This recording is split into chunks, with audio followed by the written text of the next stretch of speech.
है, कल से नया चैप्टर स्टार्ट होगा। कोशिश करते हैं आज ही हो जाएगा तो आज ही हो जाएगा, नहीं तो कल से होगा। वैसे आज तो नहीं हो पाएगा, मुश्किल लिखाना भी है, तो कल से फिर नया चैप्टर रिकॉर्ड करेंगे। बिल्कुल लास्ट दिन मैंने कहा था उस दिन लास्ट दिन लाऊंगी करके। देखा मैं अपनी बातें कभी नहीं भूलती।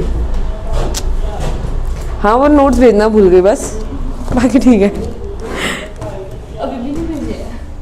वही तो कह रही हूँ, भूल गई, अभी भी भूली हूँ। आ रही है अफसर आवाज़, रिकॉर्ड कर रहे हो आप? शुरू कर दिया है। चलो, हम लोग ने लास्ट क्या कर रखा था, सारे के सारे पिगमेंट पढ़ लिए थे, है ना। पिगमेंट में हमने पढ़ लिया था क्लोरोफिल ए, क्लोरोफिल बी और कैरोटिनॉइड्स। कैरोटिनॉइड्स के भी दो फॉर्म थे, chlorophyll A, chlorophyll B, carotenoids. Carotenoids में एक केराटिन्स थे और एक ज़ेंथोफिल्स थे। मैंने बोला बुक में सीधे कैरोटिनॉइड्स और ज़ेंथोफिल लिखा है, केराटिन्स नहीं लिखा है, ठीक है। मगर ग्राफ में कैरोटिनॉइड ही कैरोटिनॉइड लिखा है, ज़ेंथोफिल नहीं लिखा है। इसका मतलब समझ रहे हो? इसका मतलब है कि इन दोनों को ये कैरोटिनॉइड के अंदर लेकर के ही चल रहा है ग्राफ के अंदर। भले ही टेक्स्ट में थोड़ा अलग लिखा है मगर टाइप्स हमें पता है ही हैं ऑलरेडी, ठीक है। अब हमने बोला था क्लोरोफिल ए क्या होता है, यूनिवर्सल। यूनिवर्सल का मतलब जितने भी फोटोसिंथेसिस करने वाले ऑर्गेनिज्म है उन सभी में क्लोरोफिल ए मिलेगा। सही कि गलत? नहीं, ऑक्सीजन। गलत। जितने भी ऑक्सीजनिक फोटोसिंथेसिस वाले हैं, मतलब ऑक्सीजन रिलीजिंग वाले, बिना ऑक्सीजन रिलीजिंग वालों के पास में नहीं है ये वाला, ठीक है। सिर्फ ऑक्सीजनिक ऑर्गेनिज्म जितने भी हैं फोटोसिंथेसिस करने वाले, उन सब के अंदर क्या होगा, क्लोरोफिल ए। तो क्लोरोफिल ए को हम यूनिवर्सल बोलते हैं मगर एक कंडीशन के साथ में, ठीक है। क्लोरोफिल बी हायर प्लांट्स में मिलता है। कौन कौन से बताए थे मैंने तुम लोगों को? यूग्लिनॉइड्स, ग्रीन एल्गी और बाकी सारे के सारे प्लांट्स, है ना। यूग्लिनॉइड्स याद रखना जरूरी है, ग्रीन एल्गी याद रखना जरूरी है, बाकी इससे ऊपर ब्रायोफाइटा, टेरिडोफाइटा, जिम्नो, एंजियो सब आ गए, उन सब में क्लोरोफिल भी होता है। तीसरा ये केराटिनॉइड्स हैं।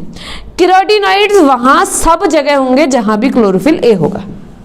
जहां पर भी क्लोरोफिल है, जिन भी प्लांट्स में क्लोरोफिल है, और क्लोरोफिल है तो सब में है। तो जितने भी प्लांट्स हैं जो भी ऑक्सीजनिक फोटोसिंथेसिस वाले ऑर्गेनिज्म हैं, उन सब के सब में केराटिनॉइड्स होने वाला है, सभी में प्रेजेंट होता है, ठीक है। तो क्लोरोफिल ए के साथ ये भी क्या है, यूनिवर्सल है। लिखा नहीं है यूनिवर्सल है, लेकिन जहां क्लोरोफिल होगा वहां कैरोटिनॉइड होगा ही होगा। क्यों होगा थोड़ी देर में समझ में आ जाएगा। बिना कैरोटिनॉइड के क्लोरोफिल ए का काम नहीं चलेगा। फोटोसिंथेसिस कर भी लेगा तो थोड़ी देर में टाइम में डैमेज हो जाएगा, उसका काम नहीं हो पाएगा पूरा, ठीक है। एक हमने कल लास्ट चीज ये पढ़ी थी कि जब लाइट प्रेजेंट होती है, कल या परसों जब भी पढ़ी थी, लाइट की प्रेजेंस में प्रोटोक्लोरोफिल काहे में कन्वर्ट होता है, क्लोरोफिल में, by the help of iron, है ना। लाइट की प्रेजेंस में जब ये क्लोरोफिल कन्वर्ट होता है, यानी कि जब लाइट नहीं होगी तब क्लोरोफिल नहीं बनेगा। इस वाली कंडीशन के लिए एक बुक में क्वेश्चन दिया है तुम्हारी कि जब भी हम प्लांट्स को डार्क में रखते हैं तो उनका कलर येलो या फिर पेल ग्रीन हो जाता है, क्यों? और फिर उसी के नीचे लिखा है कि कौन सा वाला पिगमेंट ज्यादा स्टेबल होता है, इन तीनों में से कौन सा पिगमेंट ज्यादा स्टेबल है, ये लिखा है, ठीक है। तो सबसे पहली बात, लाइट की एब्सेंस में येलो या फिर पेल ग्रीन क्यों हो जा रहे हैं? क्योंकि तब क्लोरोफिल ए बन नहीं पा रहा है। अगर क्लोरोफिल ए नहीं बनेगा तो बचा कौन, केराटिनॉइड। क्लोरोफिल ए नहीं बनेगा मतलब क्लोरोफिल ए भी कुछ भी नहीं बनेगा, क्लोरोफिल नहीं बनेगा, सिंपल, ठीक है। तो क्लोरोफिल सिर्फ केराटिनॉइड है, क्लोरोफिल तो है नहीं। और केराटिनॉइड का कलर क्या होता है, येलो या फिर yellow to orange, brown brown वाली रेंज भी आ जाएगी इसके अंदर ही, ठीक है। तो येलो या येलो टू ऑरेंज वाली कंडीशन में आता, हल्का फुल्का ग्रीन दिख रहा है तो पेल ग्रीन बोल देते हैं। क्यों हो रहा है ऐसा? क्योंकि तब क्लोरोफिल की सिंथेसिस नहीं हो रही, सिंपल आंसर, ठीक है। दूसरा पूछ रहा है कि कौन सा वाला ज्यादा स्टेबल है, तो कौन सा वाला ज्यादा स्टेबल होगा? ऑब्वियसली केराटिनॉइड वाला ज्यादा स्टेबल है, इसलिए तो बाद में भी काम कर रहा है, जब लाइट नहीं हो रही उतनी अच्छे से तभी भी काम कर पा रहा है, इसलिए केराटिनॉइड क्या है, मोर स्टेबल है। और अभी थोड़ा देर बाद थोड़ा पता चलेगा कि प्रोटेक्ट भी करता है क्लोरोफिल ए को, ठीक है। तो केराटिनॉइड ज्यादा स्टेबल है क्लोरोफिल ए और बी के कंपैरिजन में। और केराटिनॉइड ही वो एक पिगमेंट है जो लाइट की कमी होने पर फोटोसिंथेसिस करवा पाता है, फोटोसिंथेसिस को थोड़ा सा पुश कर पाता है, धक्का दे पाता है, ठीक है। तो हमारे पास में जो मेजर पिगमेंट है, मेजर पिगमेंट कितने हो गए, 3 हो गए। इन्हीं तीनों मेजर पिगमेंट का यूज होगा पूरी की पूरी फोटोसिंथेसिस की प्रोसेस के अंदर, ठीक है, समझ पाएंगे। अब थोड़ा सा एक बार इन तीनों पिगमेंट को एक बार देख लेते हैं कि काम कैसे कैसे करता है। ये है हमारा क्लोरोफिल बी, ये है हमारा क्लोरोफिल ए, और ये है हमारा हालांकि ए बी सी है लेकिन क्लोरोफिल सी नहीं है, ये क्या है, केराटिनॉइड है, केराटिनॉइड। ठीक है, अब होगा क्या देखो, जब लाइट आएगी तो सबसे पहले क्लोरोफिल ए पाएगी, फिर क्लोरोफिल बी पाएगी, फिर केराटिनॉइड पाएगी। सही गलत क्यों आएगी पहले बाद में? एक ही साथ तो आएगी ना, सनलाइट तो गिर रही है सब पे, एक ही साथ गिरेगी, ऐसा थोड़ी किसी में पहले किसी में बाद पे। तो लाइट आई, सनलाइट गिरी, सनलाइट को हम एच से दिखाएंगे क्योंकि फोटोन की एनर्जी को एच से रिप्रेजेंट करते हैं। ठीक है, तो सनलाइट आई, तीनों पे गिरेगी। ध्यान देना, जो मेन काम है फोटोसिंथेसिस का, जो मेन फंक्शन है वो क्लोरोफिल ए करता है। जो मेजर है वो कौन है? Chlorophyll A. क्लोरोफिल बी और केराटिनॉइड बस इसको मदद करते हैं। कल हमने ग्राफ में पढ़ा था ना, क्लोरोफिल ए के हिसाब से फोटोसिंथेसिस का रेट भी चल रहा था। तो क्लोरोफिल ए ही है जो फोटोसिंथेसिस करता है, मगर इसको मदद कौन करता है? क्लोरोफिल बी और केराटिनॉइड से मदद करते हैं। मदद कैसे करते हैं देखो, क्या होता है, जब भी लाइट पड़ेगी तो एनर्जी एब्जॉर्ब करेंगे इलेक्ट्रॉन्स, इलेक्ट्रॉन्स एनर्जी एब्जॉर्ब करेंगे तो अपने हायर एनर्जी स्टेट में जाएंगे। सिंपल। अब ये क्लोरोफिल ए के जितने भी मॉलिक्यूल है उनमें ये क्या है? लोअर एनर्जी शेल्स हैं। यहाँ से इलेक्ट्रॉन ने एनर्जी एब्जॉर्ब करी और कहाँ चले गए? हायर एनर्जी ऑर्बिटल में। सेम टू सेम इनके साथ भी होगा, इलेक्ट्रॉन कहाँ चले जाएंगे? हायर एनर्जी में। थोड़ी बहुत केमिस्ट्री तो बच्चों करनी पड़ेगी, इतना तो पता ही होगा ना तुम लोगों को कि इलेक्ट्रॉन लाइट एब्जॉर्ब करते हैं, एनर्जी एब्जॉर्ब करते हैं और अपने से हायर एनर्जी के सेल में चले जाते हैं। इलेक्ट्रॉन हायर एनर्जी के सेल में चले गए तीनों के पास में। अब होगा क्या देखो, ये दोनों तो डायरेक्टली पार्टिसिपेट नहीं कर सकते हैं, तो ये दोनों क्या करेंगे, इन्होंने जो भी सनलाइट एब्जॉर्ब करी है उस सनलाइट को ट्रांसफर कर देंगे क्लोरोफिल ए के लिए। जो भी सनलाइट केराटिनॉइड और क्लोरोफिल बी ने एब्जॉर्ब करी है उस सनलाइट के कुछ हिस्से को किसको ट्रांसफर कर देंगे? क्लोरोफिल ए को ट्रांसफर कर देंगे। अब इसको सुनना, क्लोरोफिल ए को पहले थोड़ी एनर्जी मिली थी, तो क्लोरोफिल ए का जो इलेक्ट्रॉन था वो हायर एनर्जी लेवल में चले गया था। इतनी एनर्जी ऑलरेडी सनलाइट ने दे दी थी, इसको एब्जॉर्ब कर ली थी इतनी एनर्जी इसने। ठीक है, फिर बगल बगल वालों ने और एनर्जी दे दी इसको, भैया कि लो हमारी भी एनर्जी ले लो। इसका इलेक्ट्रॉन तो बहुत ही ज्यादा अमीर हो जाएगा और इतना ज्यादा अमीर हो जाएगा कि इसके पास रह ही नहीं पाएगा, इसके बाद नहीं रह पाएगा, तो इसको छोड़ के बाहर निकल जाएगा। इलेक्ट्रॉन के निकलने को क्या बोलते हैं हम? ऑक्सीडेशन या reduction? Oxidation. Removal of electron या loss of electron is oxidation. किसकी वजह से हो रहा है? सनलाइट। सनलाइट यानी कि फोटो, इसलिए हम इसको बोलते हैं फोटो ऑक्सीडेशन। अब तुम कह रहे हो कि कल तो आप कह रहे थे मैम फोटो ऑक्सीडेशन गंदा होता है, उससे बचाना पड़ता है। आज फोटो ऑक्सीडेशन हो ही रहा है यहाँ पर, अभी समझ में आ जाएगा थोड़ी देर में। ठीक है, फोटो ऑक्सीडेशन तो होना ही होना है, बचाएगा कैसे वो समझना जरूरी है।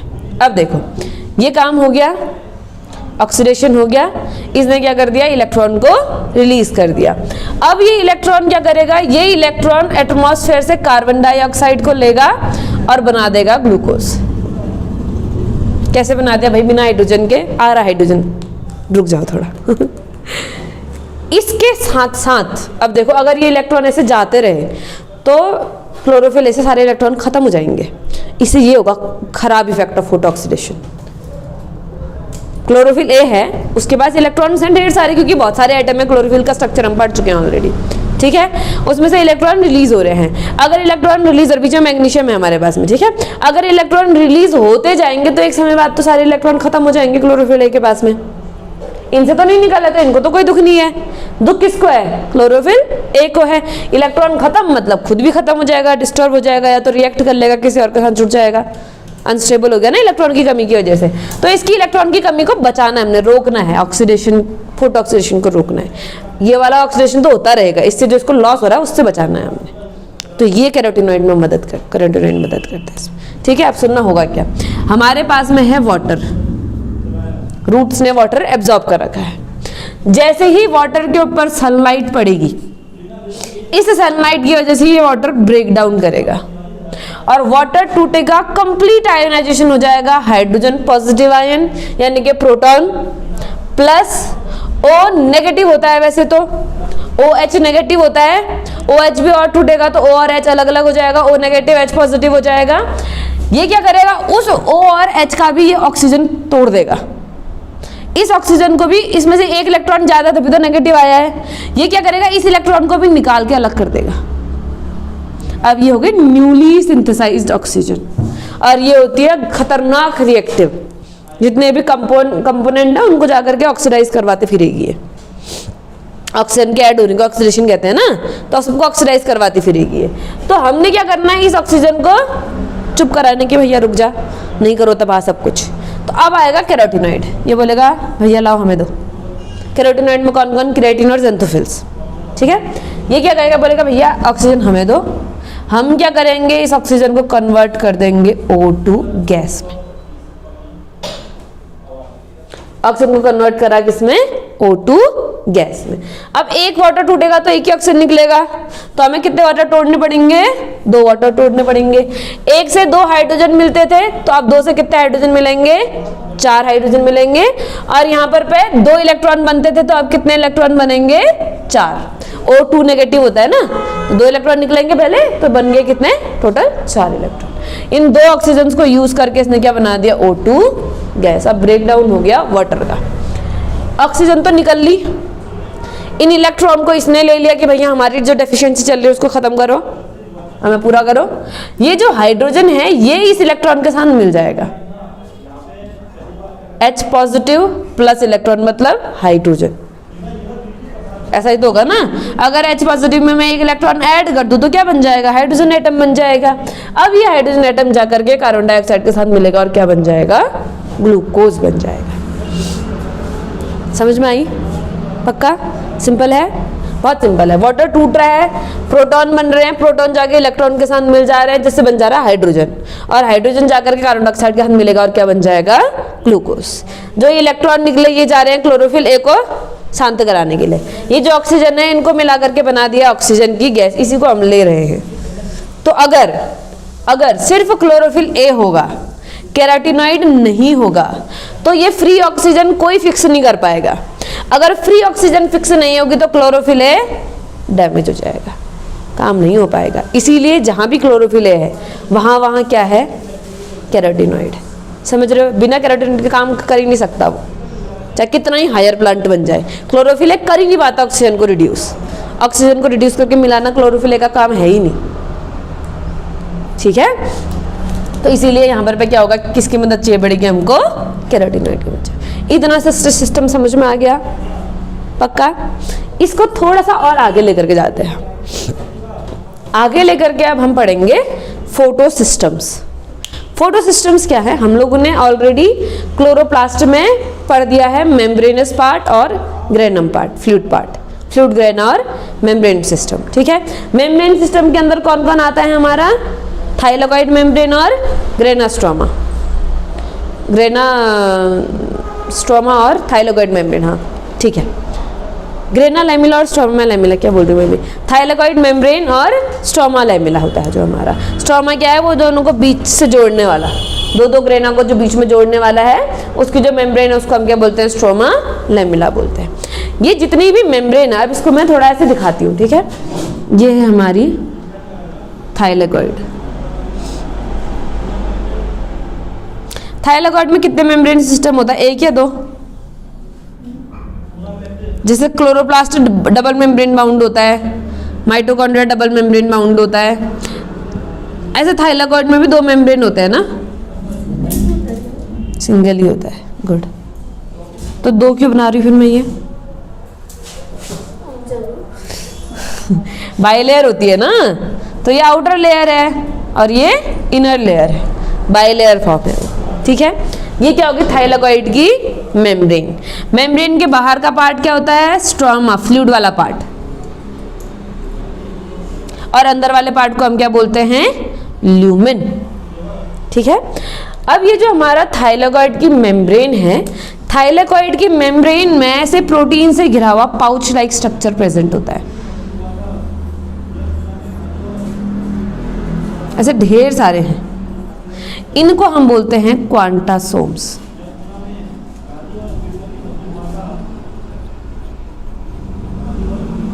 अगर इसको याद रखना है तो क्वांटा, लाइट को क्वांटम एनर्जी बोलते हैं, सोम्स मतलब पाउचेस, तो लाइट एब्जॉर्ब करने वाले पाउचेस की तरह याद कर सकते हैं, क्या बोलेंगे, क्वांटासोम्स।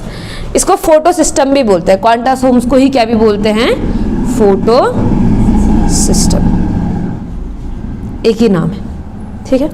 अब इस क्वांटासोम में होते क्या है, क्वांटासोम में होते हैं यही तीनों पिगमेंट, और ये तीनों पिगमेंट होते हैं लगभग 250 से 400 पिगमेंट्स होते हैं। हाँ, ऐसे ढेर सारे क्वांटासोम प्रेजेंट है हमारी एक थाइलेकोइड मेम्ब्रेन। बहुत सारे क्वांटासोम प्रेजेंट हैं और हर एक क्वांटासोम के अंदर कितने पिगमेंट है, 250 to 400 पिगमेंट है। ठीक है, अब होगा क्या देखना, इसमें पिगमेंट को गोल गोल करके बनाते हैं हम। मान लो ये पिगमेंट है, पिगमेंट का एक ग्रुप है।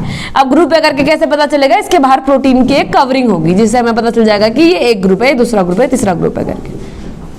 ठीक है, ऐसे करके प्रेजेंट है ढेर सारे पिगमेंट्स। ये पिगमेंट कुछ भी हो सकते हैं, chlorophyll A, B, carotenoids A, C carotenoids B, A B carotenoid A B carotenoid etcetera etcetera, सारे के सारे मिक्स्ड हैं।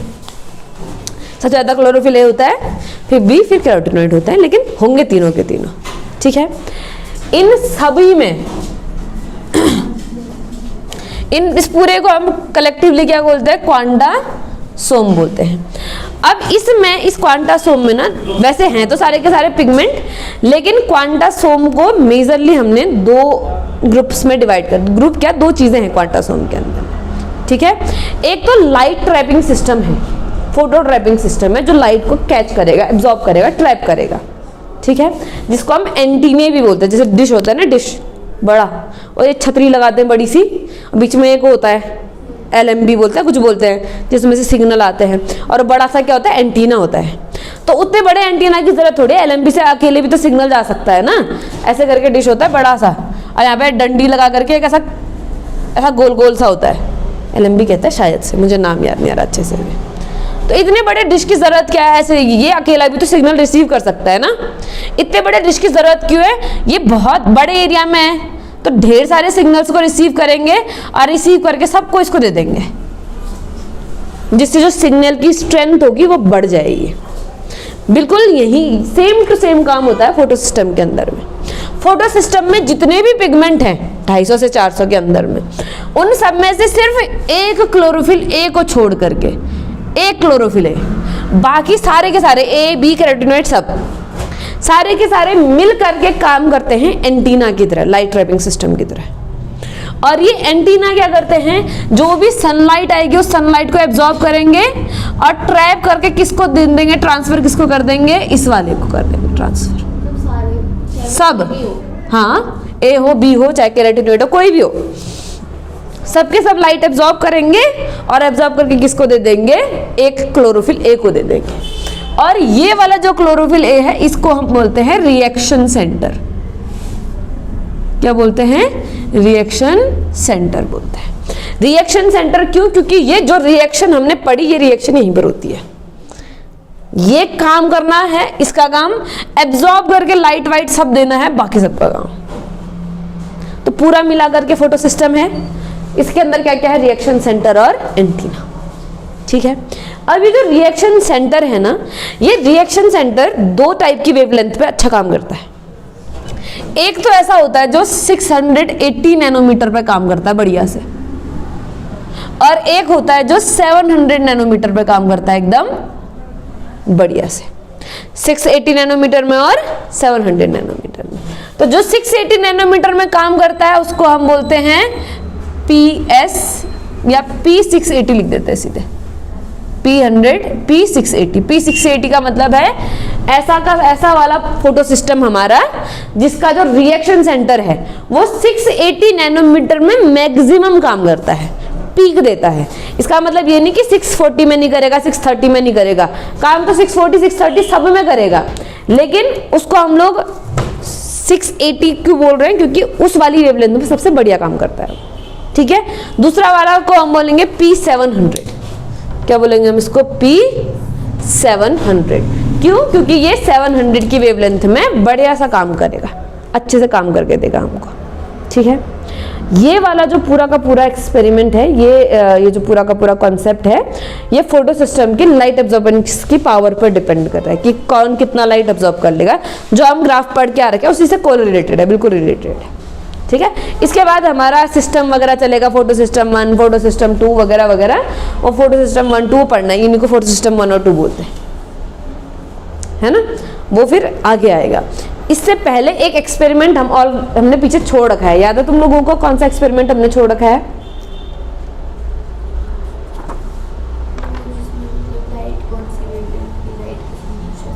इंगलमैन वाला एक एक्सपेरिमेंट छोड़ रखा है, TW इंगलमैन वाला।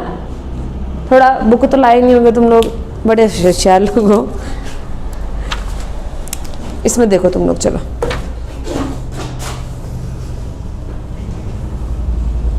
बड़े बड़े शहरों में छोटी छोटी बातें होती रहती है, कोई बात नहीं। ये देखो इंगलमैन का एक एक्सपेरिमेंट है। ये एक्सपेरिमेंट मैंने कहा था, ये एक्सपेरिमेंट फोटो लाइट एब्जॉर्बेंस से रिलेटेड है, तो इसको हम बाद में ही पढ़ेंगे करके, याद है।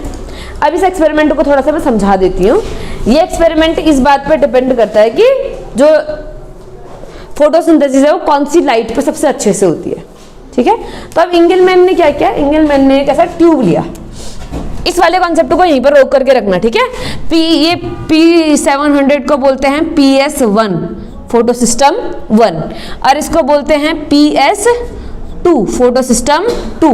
इसका मतलब ये नहीं है कि PS1 पहले काम करता है फिर वो एनर्जी PS2 को देता है फिर वो काम करता है, ऐसा नहीं होता है। दोनों एक ही साथ काम करते हैं। बस डिस्कवरी इसकी पहले हो गई तो इसको PS1 बोल दिया, इसकी डिस्कवरी बाद हुई तो PS2 बोल दिया। इनका जो नाम है ये डिस्कवरी के ऑर्डर पे बुक में लिख रखा है, ठीक है। तो इनका नाम डिस्कवरी के ऑर्डर पे, इनके फंक्शन से कोई लेना देना नहीं है उसको। तो अब इंगलमैन के एक्सपेरिमेंट में आते हैं। इंगलमैन ने क्या किया था, देखो एक टब लिया, टब के अंदर इन्होंने क्या किया, 2 टाइप के ऑर्गेनिजम्स डाल दिए। 2 टाइप के ऑर्गेनिजम्स क्या हैं? एक तो इन्होंने डाला यहाँ एरोबिक रेस्पिरेशन करने वाले बैक्टीरिया, फोटोसिंथेसिस नहीं कर रहे हैं, एरोबिक रेस्पिरेशन कर रहे हैं। एरोबिक रेस्पिरेशन का मतलब है ऑक्सीजन को यूज करके फूड का ब्रेक डाउन करेंगे, ठीक है। ये करेंगे aerobic respiration, aerobic bacteria aerobic respiration करेंगे, ठीक है। साथ ही साथ इन्होंने यहाँ पर डाल दिया क्लेडोफोरा, एक एल्गी है जो ग्रीन है, ऑब्वियसली फोटोसिंथेसिस करता है, ठीक है। इसके साथ क्या डाल दिया हमने, क्लेडोफोरा, ऐसे ढेर सारे क्लेडोफोरा डाल दिए। क्लेडोफोरा का लेना देना एक ही छोटे से काम के लिए। ये क्या है, PHOR है ना, ठीक है, क्लेडोफोरा। अब इन्होंने क्या किया, एक प्रिज्म लिया। तुमने देखा है प्रिज्म स्कूल में? नहीं देखा? देखा है? पिरामिड जैसा होता है ना? नहीं होता पिरामिड जैसा, शीशा होता है, वो शीशे का बनता है, वो लाइट वो करता है। आई डोंट नो, कुछ नहीं होता है, ऐसे करके 2 कांच के टुकड़े होते हैं और यहाँ से भी बंद होता है, ठीक है। तो ऐसा टेंट हाउस जैसा होता है कुछ कुछ, वो पिरामिड जैसा नहीं होता। हाँ वायर होता है, ऐसे से आगे पीछे ट्रायंगल, नीचे भी वही टाइप रेक्टेंगल टाइप का होता है। हाँ, वो 3 साइड से रेक्टेंगल होता है, आगे पीछे ट्रायंगल बनते हैं, और रेक्टेंगल ऐसे अरेंज होता है कि ट्रायंगल का फॉर्म करे हो, ठीक है। तो ये एक हमारा पिरामिड प्रिज्म है, पिरामिड नहीं प्रिज्म है, ठीक है। अब प्रिज्म की एक बढ़िया कैरेक्टर है, तुम 12th में जाओगे तो तुम एक्सपेरिमेंट करने को मिलेगा कि प्रिज्म से अगर हम लाइट को पास कराएंगे, मान लो मैं व्हाइट लाइट को इससे पास करा रही हूँ, व्हाइट लाइट्स, तो ये हो जाएगी मोनोक्रोमेटिक,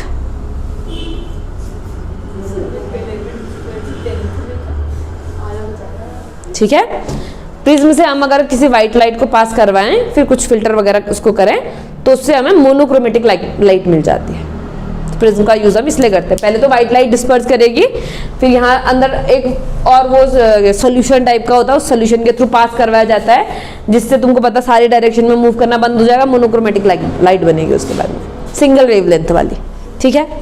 अब हम क्या करेंगे, इससे जो भी मोनोक्रोमेटिक लाइट आएगी, उस मोनोक्रोमेटिक लाइट को एक एक करके भेजते जाएंगे। जैसे मान लो हमने पहले वायलेट भेज दी, फिर इंडिगो भेज दी, फिर ब्लू भेज दी, ग्रीन, येलो, ऑरेंज और रेड, हमने सारी लाइटें भेजी एक एक करके। तो यहाँ पर मैं वेवलेंथ लिख देती हूँ थोड़ा, तुम्हारे उसमें तो 400 to 700 दिया है, तो 400 to 700 लिख देते सीधे सीधे, ठीक है।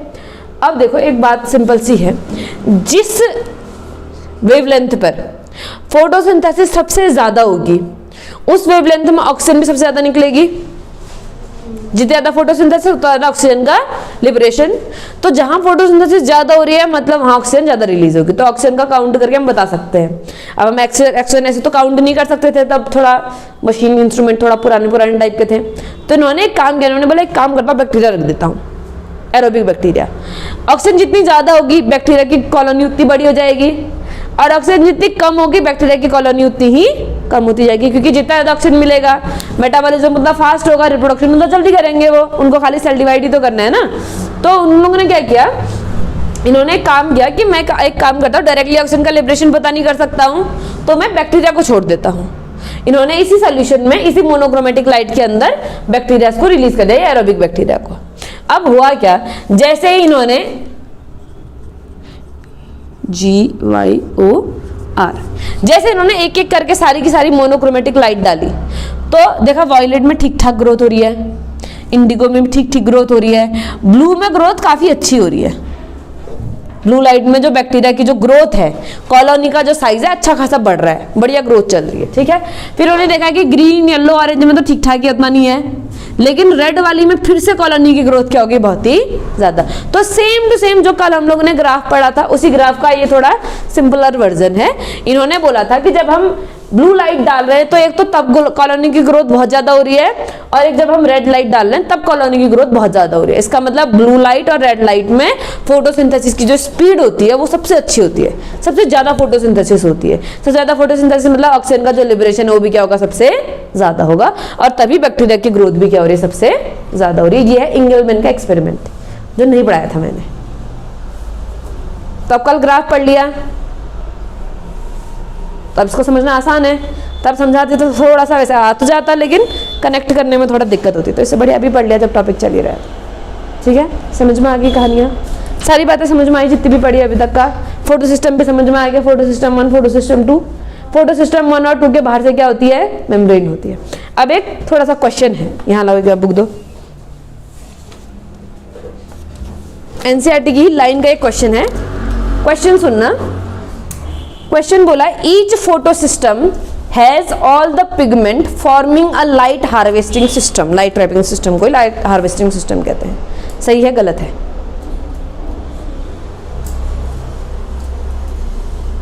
कहा जाएगा तुम्हारा 4 नंबर,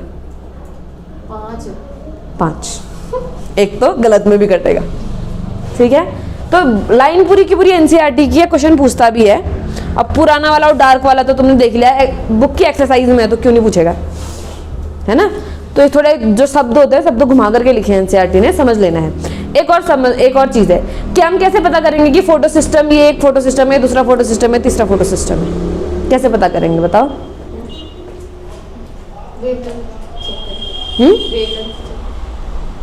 हर फोटो सिस्टम के चारों तरफ किसकी मेम्ब्रेन होती है? प्रोटीन की मेम्ब्रेन होती है, जो उसको सेपरेट करती है बाकी सबसे। तो कोई भी फोटो सिस्टम एक दूसरे से अलग है, कैसे पता चलेगा? उसके चारों तरफ किसकी मेम्ब्रेन होगी? प्रोटीन की मेम्ब्रेन होगी। बुक में क्या लिखा है? देखो, द LHC का मतलब है लाइट हार्वेस्टिंग सिस्टम, ठीक है। LHC light harvesting complex are made up of hundreds of pigment molecules bound to protein। मतलब बहुत सारे पिगमेंट मॉलिक्यूल्स हैं, ऑब्वियसली 250 to 400 है, नंबर नहीं दिया है बुक में। इतने पिगमेंट सिस्टम है bounded by protein, bounded to protein लिखा है, मतलब प्रोटीन इसके चारों तरफ घेरा हुआ है, घेरा लगा करके बैठा, ठीक है। इसके लिए अलग अलग पता चल जाएगा। अब मैंने क्या बोला कि अगर मान लो 700 नैनोमीटर की वेवलेंथ मैंने भेज दी लाइट, जो PS हमारा 1 है, PS1 का पीक कहाँ आता है? 700 नैनोमीटर में आता है। तो वो 650 में भी काम करेगा, 480 में भी काम करेगा, 320 में भी काम करेगा, कहीं भी काम करेगा, 700 से अब काम नहीं करेगा। मैक्सिमम कहाँ होगा? 700 से ऊपर काम नहीं करेगा, ठीक है। अब मैं क्या करूं? मैं एक एक्सपेरिमेंट करूं जिसमें मैं सिर्फ 680 नैनोमीटर की ही लाइट डालूं। लाइट मैंने खाली 680 नैनोमीटर तक की ही डाली, उससे कम वाली है 680 तक की है, या फिर मैं खाली 680 भी डालूं, फिक्स 680। तो कौन कौन सा फोटो सिस्टम काम करेगा? फोटो सिस्टम 1, 2 या बोथ? लेकिन क्या फोटो सिस्टम 1 अच्छे से काम करेगा कि नहीं काम करेगा अच्छे से? नहीं करेगा। फोटोसिंथेसिस का रेट हाई होगा कि कम होगा, इसको बोलता है रेड ड्रॉप, ठीक है। या फिर मान लो मैंने 700 नैनोमीटर वाली वेवलेंथ डाली, इसको ब्लू ड्रॉप बोलेंगे वैसे, चलो ठीक है, रेड ड्रॉप भी चलेगा। अगर मान लो मैंने 700 नैनोमीटर वाली लाइट डाली, उससे कम नहीं है, 700 है या उससे ज़्यादा है, ठीक है। 700 या 680 से ज़्यादा मान ले, चलो 680 से 700 के बीच की वेवलेंथ की लाइट डाली मैंने, तो कौन सा फोटो सिस्टम काम करेगा? 2 या बोथ? फोटो सिस्टम 1, क्योंकि 680 वाला तो फोटो सिस्टम 2 है, उससे कम में काम करता है। 680 तक की तो डाली नहीं हमने, उससे ऊपर वाली डाली है। ऐसे में फोटोसिंथेसिस ज़्यादा होगी, कम होगी, नहीं होगी? नहीं होगी, बहुत ही, क्योंकि फोटो सिस्टम 2 तो काम करेगा ही नहीं ना, बिल्कुल दोनों ने काम करना है, तब जाकर के पूरी रिएक्शन कंप्लीट होती है।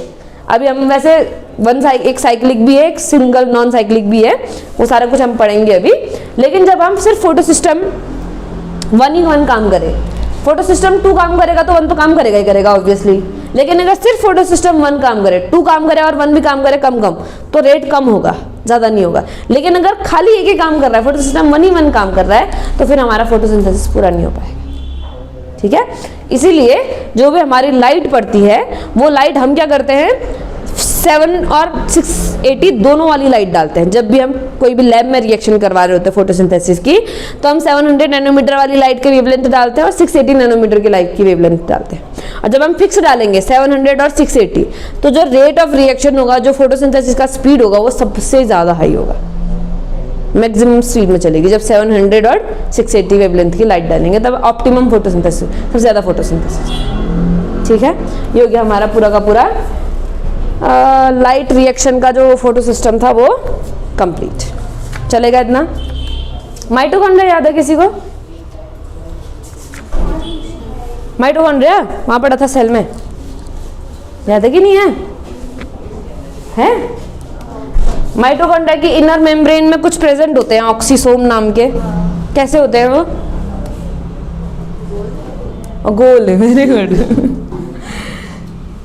एक ऐसा नीचे डब्बा होता है और एक उसके ऊपर ऐसा बॉल होता है, क्या क्या बोलते हैं बताओ, किसको क्या बोलते हैं? इसको बोलते हैं F0, इसको बोलते हैं F1, इन दोनों को मिला के क्या बोलते हैं? ऑक्सीसोम।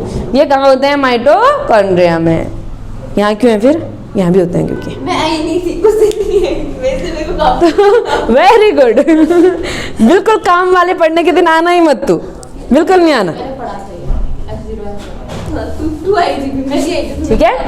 ये F0 F1 क्या काम करेंगे? ATP बनाने का काम करेंगे, ATP से क्या बनाएंगे? ATP, क्योंकि हम ऑलरेडी पढ़ चुके हैं जो फोटोसिंथेसिस है वो लाइट रिएक्शन और डार्क रिएक्शन में डिवाइडेड है। लाइट रिएक्शन में क्या बनती है? ATP और NADPH, है ना। ATP बनाने का काम है हमारे फोटोसिस्टम 2 का। वैसे फोटोसिस्टम 2 क्या, फोटोसिस्टम 2 के साथ इलेक्ट्रॉन ट्रांसपोर्ट चेन मिलकर बनाती है ATP। यहाँ पर जो ऑक्सीसोम में जो रिएक्शन होगी उसको हम बोलेंगे इलेक्ट्रॉन ट्रांसपोर्ट चेन। रेस्पिरेशन में डिटेल में पढ़ेंगे, हो सकता है यहाँ भी पढ़े डिटेल में, वैसे रेस्पिरेशन में आएगा मेन, ठीक है। ये और फोटोसिस्टम 2 मिलकर के क्या बनाता है? ATP। मतलब इसमें जो भी लाइट एब्जॉर्ब कर रखी है उससे जो इलेक्ट्रॉन निकलेंगे, इन इलेक्ट्रॉन को ये इसमें भेजेगा और उससे बोलेगा ATP बना, ठीक है। और जो फोटोसिस्टम 1 है ये बनाता है NADPH, और ये क्या है? लाइट रिएक्शन के प्रोडक्ट्स। और लाइट रिएक्शन के प्रोडक्ट्स का यूज करके हम क्या करते हैं? Dark reaction. डार्क रिएक्शन को हम क्या बोलते हैं? बायोसिंथेसिस। तो ये वाला काम तो लाइट में होगा, इससे इधर वाला काम वो ब्रेक डाउन वाला भी, ठीक है। ग्लूकोज का जो सिंथेसिस है ये कब होगा? डार्क में होगा, इसलिए उसको हम बोलेंगे बायोसिंथेसिस या फिर डार्क रिएक्शन। क्या? डार्क और लाइट दोनों में बायोसिंथेसिस? नहीं, डार्क रिएक्शन है ना, डार्क रिएक्शन में बायोसिंथेसिस होगी, लाइट रिएक्शन में फोटोकेमिकल रिएक्शन होगी, लाइट का यूज कर करके। लाइट रिएक्शन के अंदर आएगा फोटोकेमिकल सिंथेसिस या फोटोकेमिकल रिएक्शंस, ठीक है। और डार्क रिएक्शन के अंदर क्या आएगी? बायोसिंथेसिस, ठीक है। अब लिखते हैं फिर इससे आगे, ये है। फोन दे दो सर को, लॉक पता है, रोक दो उसको।